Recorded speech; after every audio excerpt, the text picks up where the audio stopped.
am not allowed to say what's going to happen today because everyone's just going to have to watch for themselves. But it's going to happen. Something's going to happen.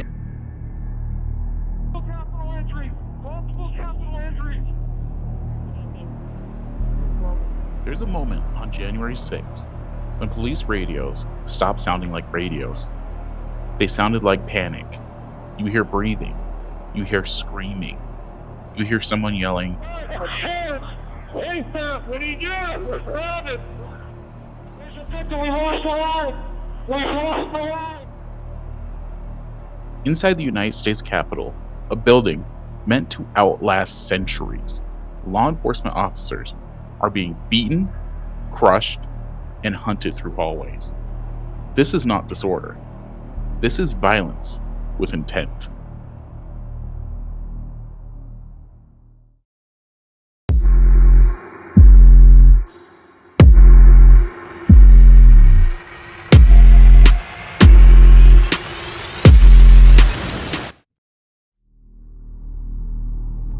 January 6, 2021 was supposed to be routine. Congress gathered to clarify an election already decided. Courts had ruled, states had certified. The process was constitutional and final. But outside the Capitol, a lie had been allowed to grow unchecked. That lie, that the election was stolen, did something dangerous. It turned defeat into rage. Rage into movement. Movement into violence. And by the afternoon, that violence reached the doors of America's democracy. By late morning, the crowd swells. Not everyone came to listen. Some came wearing helmets. Some carried radios. Some had body armor beneath their jackets. And some had guns. Flagpoles were reinforced with metal. Backpacks carried with chemical spray. Online messages beforehand promised war, 1776, and blood. This wasn't an accidental escalation. This was expectation. And then the crowd began to move. At the outer barricades, Capitol Police stands shoulder to shoulder. They are outnumbered. The crowd surges. Metal fencing bends like paper. Officers are shoved to the ground, stomped, pulled away from their partners. One officer is punched as others scream for help. Another is crushed against concrete. This is the moment the United States Capitol becomes undefended. The line breaks. The lower West Terrace becomes something else entirely. A tunnel, a choke point, a trap.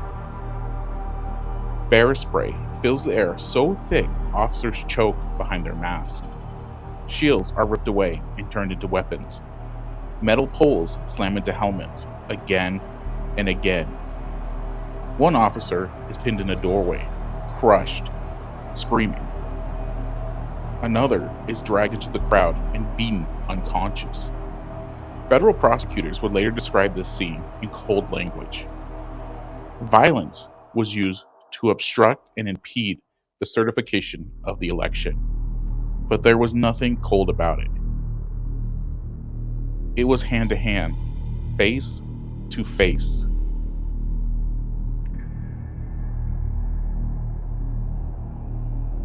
At 2 p.m., windows shattered, doors buckled. The Capitol is breached. The sounds echo. Glass breaking in a building, never meant to hear it. Inside, history is vandalized. Marble floors are slick with water, debris, and blood. Statues watch as rioters run through corridors shouting names. Offices are torn apart. Documents scattered like confetti from a democracy under assault. This is not symbolism. This is desecration. In the Senate chambers, rioters sit where senators fled minutes earlier. They pose for photos, they laugh, they chant. In the House chamber, officers pile furniture against the door. Guns are drawn. On the other side of the glass, fists slam again and again. Chants echo throughout the hall. Bring out back! Bring out back!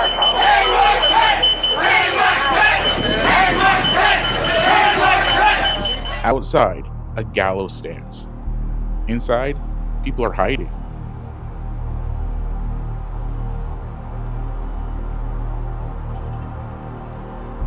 More than 140 officers are injured that day.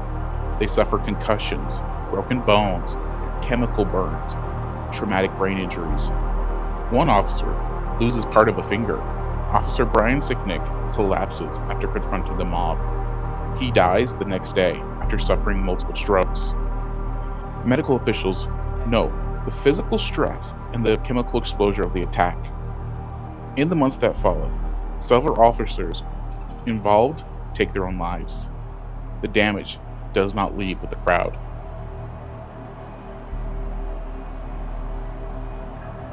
For hours, help does not come. Radios fail. Command structure collapses. Reinforcements are delayed. Officers later testify they believed they would die inside the Capitol. They were holding the line with their bodies, alone. The building falls not because of the incompetence at the front line, but because the system behind them failed. As nightfall, federal forces arrive. Rioters are forced out. Tear gas fills the rotunda. Boots crunch on broken glass. Blood stains the steps outside. The Capitol is retaken, not triumphant, but wounded. Congress returns hours later. The vote resumes under armed guard. Democracy continues, shaken, not whole.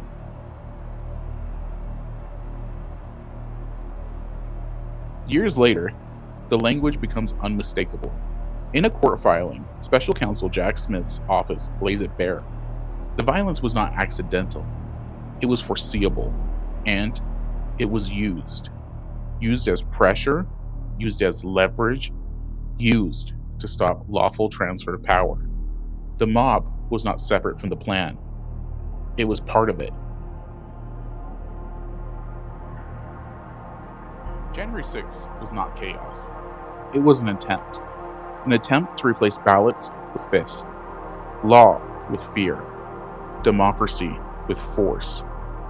It failed because officers refused to step aside, even as they were beaten, crushed, abandoned, and killed.